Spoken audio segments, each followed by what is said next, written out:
Na mwanaharakati mmoja mkubwa aliyekuja alikuwa yule Martin Luther King, akawaambia wazungu wale kwamba jamani, nyinyi mnatutesa, lakini siku moja nchi hii itatawaliwa na mtu mweusi kama sisi. Ndio ile nina ndoto ya kwamba nchi itatawaliwa na mtu mweusi. Na alivyokuwa anajaribu kuamsha watu namna ile, ndio akapigwa risasi. Pigwa risasi mwaka 68. Pigwa risasi siku ya kuzikwa ile tarehe 9 mwezi wa 4 mwaka ule 68, ndio wale Wamarekani weusi wale wakamwimbia sasa, sababu amejitahidi kwa uwezo wake kuamsha Waafrika na amekufa kifo cha namna, ndio wakamwimbia happy birthday to you, happy birthday to you. Huu wimbo, wapendwa wangu, wimbo wa mazishi aliimbiwa Martin Luther King alivyokuwa anazikwa, akazaliwe kwa Mungu, kazi aliyoifanya ya maana, hata kama hajaona mwisho wake. Sisi ndio tunaimbiana leo. Shauri letu. Basi sasa, ndugu zangu, hali hii ndio tunamalizia hii hija, itutie ari tunapotoka hapa sasa kwenda kuwasaidia watu. Sisi wa Afrika ndio tunajisikia kama punje ya mtama. Kwanza tuende huko na huko, tuambie nini? Sisi watu. Naona tukikidini sisi tumeumbwa sura na mfano wa Mwenyezi Mungu sisi, na Yesu Kristo anaweza kutusaidia. Hiyo ndio kazi yetu. Vinginevyo kuna dalili hizo za kurudi huko. Ndio maana woga umekuwa mwingi katika kanisa letu. Woga mwingi. Mimi sijui hali ya mambo ya jimboni mwenu hapa, lakini sisi wa Makonde watu hatuogopi kusema kitu. Sisi tunawaheshimu watu, lakini kusema ukweli hatuogopi. Ndio nakuta katika Tanzania, katika Kenya, wapi nakuta sasa nakwenda kule kuna ibada sasa hivi, ibada za kujionyesha sisi ni punja mtamu. Watu wa Katoliki kabisa napambana sasa hivi na vitu vidogo, kama kijana wangu ule kwenye simulizi langu. Watu wana sala za kukemea. Na kemea ni vitu vidogo. Watu siku hizi hayo, angalia bonge la maji ya baraka, tunakwenda kufanya nini? Woga umeingia. Woga, hii dalili ya woga. Watu watajisikia punja mtama. Hii naona dalili yake, shahidi. Chukua maji ya baraka, nje nyumbani na mijusi. Ushinde! Haya. Woga, wengine wanakunywa haya, Woga. Nyumba imebarikiwa, bado amekuja kubariki, bado. Kesho huko Rozari, maji ya baraka huko. Woga, isi ibada, woga. Sina jisikia punja mtama sisi. Bado bidi sasa sisi mapadri kusema hapana. Kristo yupo kati yetu na hajaondoka. Haya madogo wenzetu wasio wanaogopa vitu kama hivyo. Tunaona Wachina nakula nyoka, kimbiza nyoka, chinja, protini ile nakula. Wewe maji ya baraka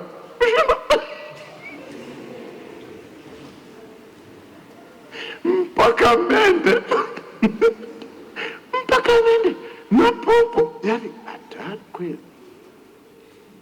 Wachina mende unawauzia, nendeni miradi ya ujasiriamali ya vijana kule Njombe ni kufuga mende. Fuga mende. Wachina wananunua mende moja 1,000, mende moja. Ukifuga 100, 100,000. Nafikiri ni sawa sana kufuga kuku. Wanakula mende, ndio wanatutengenezea bodaboda na magari. Sisi na maji ya baraka ndio wapata kazi mababa kubariki mitungi kwa mitungi. Basi ndugu zangu, turudi na ari. mpya. Tunakaa katika jamii inajisikia punje ya mtama. Sisi baba, yani mababa, mapadre, watu wazima, kazi yetu ninyi akina mama ndio hiyo kazi. Hii kazi lazima tuende nayo. Kwa sababu nyinyi masista mnakumbana kuna wawata na nane, mwambie mna kazi kubwa kina mama, kazi kubwa ya kumtengeneza mwanadamu. Mwambie watu, jamii yetu tunaweza kuivusha ari sasa muwe nayo mpya ya kuwafundisha kina mama, kwa sababu kina mama mnaweza kutuponza katika mambo matatu. Kwanza, kina mama waambieni kina mama lazima ujiboreshe, mwapeleke shuleni mabinti, mwafundishe vizuri, mwachangamke, kwa sababu ninyi kina mama ndiyo mnaorithisha 80% ya akili ya mtoto. Akili ya mtoto haitoki kwa kina baba. Akina baba wanarithisha 20% tu. Wala kina mama ndio wanarithisha 80%, kwa sababu kile kinasaba cha weledi kinakaa katika kromosomu X. Na ninyi akina mama mnafundisha biology huko X sijui nini, hapo mwambie hiki kiweledi cha kinasaba cha weledi kinakata katika X, na mama ndio anakuwa katika yai lake ana X ndio anayerithisha 80%. Kwa hiyo kina mama wakiwa wamechangamka watazaliwa watoto waliochangamka. Akina mama mbumbumbu watarithisha 80% ya mbumbumbu, na hivyo kishuka hivi baadaye mataifa yatakuwa taira tu. Muunganiko wa kibiolojia huo umeshikilia maisha yetu wanadamu. Na wanadamu sasa hivi tunaambiwa kila miaka 500 binadamu wanabadilika. Na sasa hivi wamekuja watu wapya, watu wanaozaliwa sasa kitaalamu wanasema wana ubongo mkubwa kutupita sisi wazee. Wana ubongo mkubwa. Sasa ubongo mkubwa kama ungekuwa umerithishwa vizuri, huu vizazi vya sasa vingekuwa vina akili zaidi kupita sisi. Lakini ni kama mifuko mikubwa ambayo haijajazwa vizuri vitu. Yaani una kiroba kikubwa umetia vitunguu 3. Ndio maana tunapata tabu ya Gen Z. Ni viroba vikubwa ndani yake mmetiwa nyanya pili. Unaona, ndio hicho. Kwa hiyo waambieni kina mama, mnashika wawata, mnashika wasichana, wajichangamshe. Kinasaba cha weledi kinabadilika. Waambieni tena kina mama, ninyi tena vizazi hivi, ili watu wasiogope hivi vidodo, wajielewe vizuri. Lishe akina mama mmeshikilia nini mikononi? Kwa sababu akina mama mwelewe, ili ubongo wa mwanadamu ukae vizuri nahitaji omega 3 au vyakula vinavyo kwenda katika mstari huo. Vyakula hivyo ni 4: maziwa, samaki, ndizi na pilipili. Ndio maana mtoto anaweza kuzaliwa dhaifu hapa kwa sababu mama yake wakati wa ujauzito yeye ni bangi tu na moshi na gongo na wanzuki. Sasa Mungu mwenyewe akajua kwamba kuna vyakula vingine hivi watu wengine hawatavipata. Tukisema ndizi upengine zisitawi. Tukisema samaki, hapa nyuma samaki utapata wapi? Tukisema pilipili anaweza kusema kwamba chungu sio nini watawali. Sasa Mungu mtaalamu akabakiza maziwa. Akajua maziwa nampa kila mama awe nayo, mtoto anyonyeshwe maziwa. Na natengeneza haya maziwa ya mama, ndani mna protini, mna vitamini, mna madini, mna maji, mna kila kitu. Natengeneza kiasi kwamba haiwezi kuharibika hata yakikaa nje ya mwili wake kwa masaa 72. Sikia maziwa anyonyeshwe hayo. Na kumwekea kila mama, kwa kweli kibiolojia tungeeleza kwa namna nyingine, lakini ni hivi: matiti ya kina mama ni viwanda vya kubadili damu ya mtu kuwa maziwa. Kwa hiyo kama tumenyonya sisi, tumewakula kina mama, tumewakula kina mama zetu, yaani damu yao tuliokula. Unaona? Sasa kumbe mtoto wa mwanadamu, ili au mwanadamu chakula hiki cha maziwa hiki anyonyeshwe miaka mitatu. Miaka mitatu. Mwambie kina mama, siku hizi wahuni wengi. Mtoto amenyonyeshwa miezi 6, mwachisha.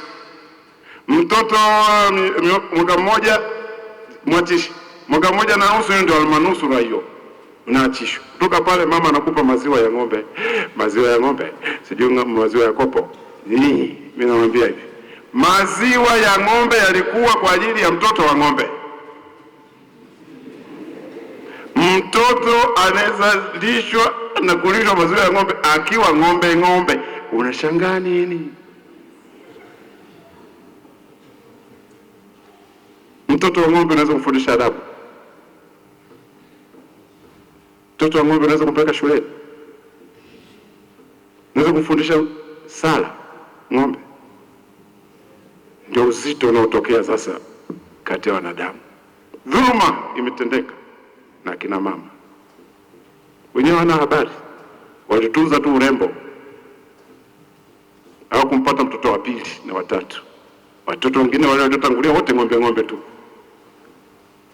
Kwa hiyo mwambie watu wasidhani kufuga ng'ombe ni kuwa na kizizi cha ng'ombe wenye pembe nje. Hapana, watoto waliolelewa namna ni ng'ombe.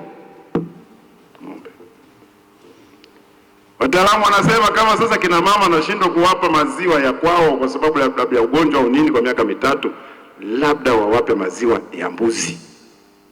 Maziwa ya mbuzi ndio yanayokaribiana kidogo na maziwa ya mwanadamu. Ya ng'ombe ni ya mbele huko. Maziwa ya ng'ombe yanaweza kurefusha hasa mifupa hii. Tumia maziwa ya ng'ombe basi mnakuwa warefu kwa sababu inarefusha mfupa huu kwa sababu ya kalsium ile. Sawa. Lakini sio kwa ajili ya kutengeneza ubongo. Kwa hiyo mnakasi hiyo. Na ya mwisho kina mama hapo kwenu ndio hivyo. Sio tu kuwarithisha watoto 80% hiyo ya akili na habari za lishe, kuna hili la malezi. Malezi kwa kweli, watoto wetu tunataka wasali vizuri na nini.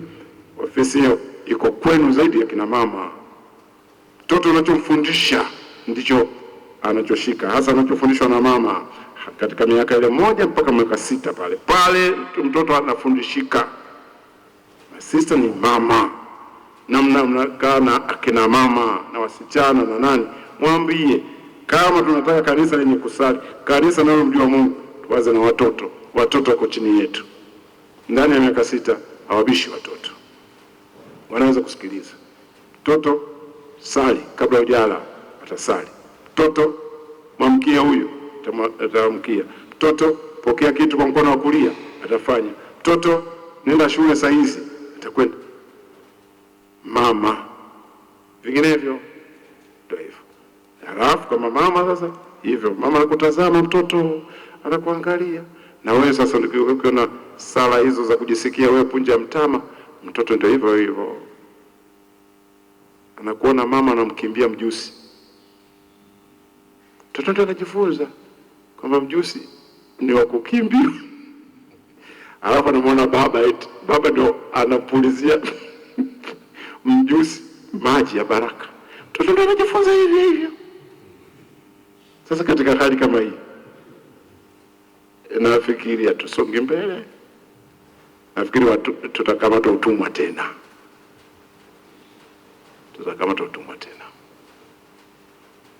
Nasikia basi ndio tutoke na ari. Ari hiyo itupatie nguvu kweli. Sisi tumechaguliwa na Kristo na tuamini. Tunaweza kuwatengeneza wa Kristo katika parokia zetu na katika majimbo yetu vizuri kabisa. Tupo kwa mapadre, watu wazima, tupo kwa masista, watu wazima, sisi kama seminari, wote watu wazima. Tukishika mikononi mwetu mustakabali wa dini yetu na nchi yetu na nini, itawezekana. walikoshika jambo kama hilo wanakwenda mbele na hawatujali sisi.